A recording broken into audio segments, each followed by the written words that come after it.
두 번째 에이전트도 마찬가지고요. 두 번째 에이전트도 퍼포먼스는 자신이 투입한 노력에 비례하고요. 물론 이제 델타 1, 델타 2는 나중에 우리가 같다라고 가정을 할 거예요. 두 사람은 모두 능력치가 비슷하다. 그 다음에 이제 두 번째 텀 엡실론 2라고 하는 것은 이제 럭 컴포넌트, 랜덤 변수라고 할 수 있습니다. 자신의 노력과 상관없이 성과에 영향을 미치는 뭐 다양한 요소들이라고 우리가 정의할 수 있겠죠. 두 가지 컨트랙트를 생각해 볼 수 있는데 첫 번째 페이 스트럭처, 페이 스킴이라고 한다면 우리가 지금까지 살펴봤던 피스 레이트라고 할 수 있습니다.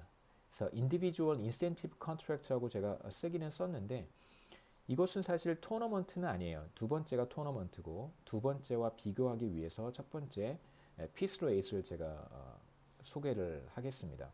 자, 이것은 상대방보다 내가 얼마나 잘했는가가 전혀 중요하지 않고 내가 얼마만큼 성과를 냈는가에 따라서 나의 보수가 결정이 돼요. 그러니까 내가 지급받는 급여, 페이는 일정한 베이스 샐러리에 나의 성과에 비례해서 지급받게 됩니다. 그래서 여기에 두 번째 에이전트의 노력 수준이라든가 두 번째 에이전트의 성과라든가 이런 것들이 반영이 되지 않아요. 그런 의미에서 이제 individual incentive contract라고 이제 부르는 것입니다. 각자 따로따로 그냥 잘하면 잘한 만큼 보상을 받는 거예요. 자, 두 번째는 마찬가지겠죠. 두 번째 에이전트도 베이스 샐러리에 자신의 성과에 비례해서 급여를 받게 되어 있습니다. 우리가 앞서 봤던 피스레이트가 동일한 것이고요. 자, 두 번째 토너먼트는 이제 이 스트럭처가 조금 달라요. 페이 스트럭처가 두 사람이 경쟁을 합니다. 두 명의 에이전트가 있어요.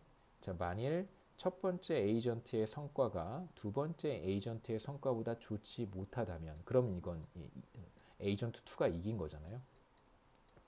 에이전트 2가 이겼습니다. 그러면 첫 번째 에이전트의 급여는 T만 받는 거예요. 예를 들면 베이스 샐러리만 받는 것입니다.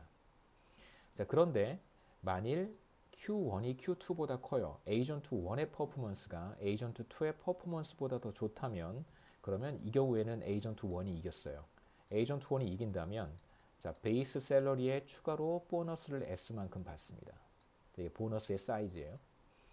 자, 이게 바로 에이전트 1의 페이라고 할 수 있고 에이전트 2의 페이도 마찬가지입니다. 자, 이제 연결해서 한번 보시죠. 자, 만일 에이전트 1이 이긴 경우 에이전트 1의 퍼포먼스가 에이전트 2의 퍼포먼스보다 더 좋아요. 그래서 에이전트 1이 이겼습니다. 그래서 상은 에이전트 1이 가져갔어요.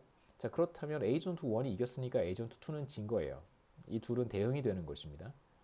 그러니까 이 사건이 일어나면 반드시 이 사건이 일어나는 것이죠. 아닌가요? 예, 맞습니다. 에이전트 1이 이겼으니까요. 에이전트 2는 진 거예요. 에이전트 2가 졌으면 베이스 샐러리 T만큼을 받게 됩니다. 자, 그리고 에이전트 2가 이긴 경우 바로 이 경우가 에이전트 2가 이긴 경우잖아요. Q1이 Q2보다 작다면 Q2가 Q1보다 크다면 에이전트 2가 이겼고 에이전트 1은 졌어요. 자, 그렇다면 상은 에이전트 2가 가져가게 됩니다. 그래서 이게 바로 에이전트 2의 페이라고 할 수 있습니다.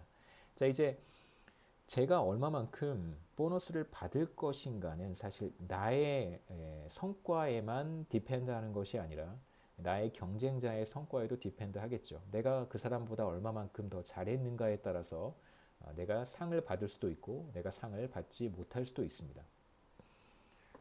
그래서 여기서 S는 뭐 단순히 보너스 혹은 뭐 상 제가 이렇게 이야기를 했는데요. S는 뭐 프로모션이라고 생각해도 좋습니다. 그래서 여러분 뭐 여기 기업의 조직도가 있겠죠. 조직도에서 그래서 여러분 뭐 공공기관 이런 데 가시면 참 저는 개인적으로 되게 좀 퍼니하다고 생각했던 게 뭐냐면 좋은 건가요? 좋은지는 잘 모르겠고 주로 이제 공공기관에서 그렇게 많이 해요. 그 조직도를 이렇게 만듭니다. 나중에 여러분 그런데 취업하시면 보실 수 있습니다. 그 조직도 큰 종이에다가 전지 같은 종이에다가 조직도를 크게 만드는데요. 여기 이제 기관장 얼굴을 이렇게 넣어요. 얼굴. 뭐 굳이 그 얼굴을 다 알아야 되는지 전 잘 모르겠는데 이렇게 딱 얼굴을 넣습니다. 이렇게. 그다음에 이제 각 부서장들이 있겠. 물론 여기 뭐 그 옆에 또 어떤 사람 감사 이렇게 얼굴 들어가고요. 그렇죠? 그다음에 이제 각 부서장들 이렇게 쭉 있습니다. 정부 부처 다 이렇게 만들어요. 그래서 아마도 여러 가지 그냥 전통에 의해서 이렇게 만드는 것 같은데 이제 부서장 얼굴도 이렇게 넣겠죠, 그렇죠? 얼굴 사진들을 이렇게 넣습니다. 부서장들, 기관장, 뭐 그다음에 주요 인사들, 그다음에 뭐 이렇게 부서장들 얼굴 넣고 그다음에 그 밑에는 다 그냥 이름 혹은 뭐 이름을 넣는 경우도 있고 이름을 뭐 안 넣는 경우도 있고 이렇게 주요 인물들, 임원들의 이제 얼굴을 사진으로 만들어서 조직도라고 해서 이제 배포하는데요. 기관 내에 뭐 여러 가지 의도가 있을 것 같아요. 이렇게 보면서 저는 이런 거 보면서 저는 퍼니하다고 느끼고 물론 어떤 사람들은 내 얼굴이 여기에 이렇게 들어가는 날을 꿈꾸면서 일하는 사람들도 있습니다.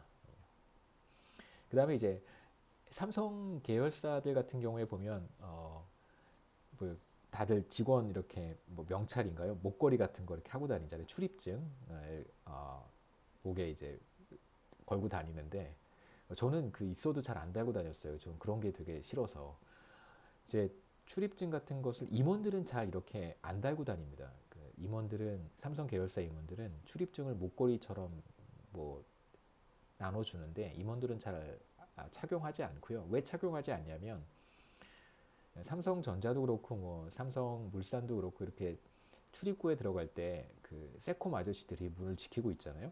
세콤 맞죠? 세콤 S1 아저씨들이 삼성에서는 S1 아저씨들이 제일 무섭습니다. S1 아저씨들이 이렇게 입구를 지키고 있는데 물론 아저씨만 있는 건 아니에요. 또 여자 직원들도 있고 남자 직원들도 있고 문을 지키고 있는데 임원들은 얼굴을 다 기억하고 있어요.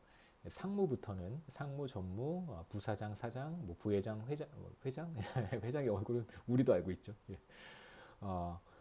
그 입구를 지키고 있다가 이제 상무가 이렇게 들어가려고 하면 자기 출입증을 꺼낼 필요가 없도록 그렇게 배려를 해줍니다. 그 조직도에 얼굴도 들어가고 회사 출입할 때 알아서 인사도 해줘요. S1 아저씨들이 다른 직원들한테는 인사를 안 하는데 임원들한테는 이제 90도로 인사를 하고 출입문도 열어줍니다. 물론 이제 아이를 데리고 온 이제 어머니들, 여자 직원들이나 뭐 남자 직원들이나 그 유아를 동반하거나 뭐 이런 경우에는 문을 열어주죠. 문을 열어줍니다. 당연히 편의를 도모해 주는데 임원들한테는 아이가 없어도 출입문을 자동으로 열어줍니다. 그래서 출입증을 임원들은 가지고 다닐 필요가 없겠죠. 사실 어떤 경쟁심을 부추긴다든가 어떤 토너먼트의 효과를 노리고 만든 것은 아닌가라는 생각이 좀 있기는 있지만 꽤 오랜 시간 전부터 있었던 조직도의 형태이기 때문에 뭐 애초에 그것을 의도했는지는 잘 모르겠습니다. 그런데 지금 분명한 사실은 제가 봤을 땐 저한테는 퍼니하지만 목적은 분명해요. 직원들의 어떤 경쟁을 유도하기 위한 의도가 충분히 있다고 생각합니다. 그걸 없애지 않는 이유가. 그래서 누구나 그 조직도를 보면서 그 다음 레벨로 올라가고 싶은 것이죠. 그 다음 런으로. 런은 사다리에 이 가로축 있죠. 발 디딤대 이걸 런이라고 해요. 그래서 이렇게 하나씩 올라가는 거죠. 그것을 이제 기대하고 더 열심히 일하도록 만드는 어떤 인센티브 효과가 있다고 생각합니다. 자, 우리 몇 가지 이제 질문을 해봐야 되는데요. 토너먼트 문제를 직접 우리가 제가 풀겠습니다. 여러분은 제가 푸는 것만 보면 되겠죠. 몇 가지 문제를 우리가 여기서 생각해 볼 텐데 첫 번째는 사회 전체로 봤을 때 효율적인 베이스 샐러리와 상금의 규모 혹은 프로모션의 크기는 어느 정도여야 하는가? 조금 어려운 질문이긴 합니다만 제가 시작할 때 간단하게 말씀드린 것과 같이 소셜리 이피션트하다는 것은 우리가 프린시플의 이윤과 에이전트들의 기대 효용의 합, 그러니까 다시 말하면 소셜 서플러스를 가장 극대화하는 T와 S가 무엇인가를 찾는 것이다 라고 생각하시면 되겠습니다.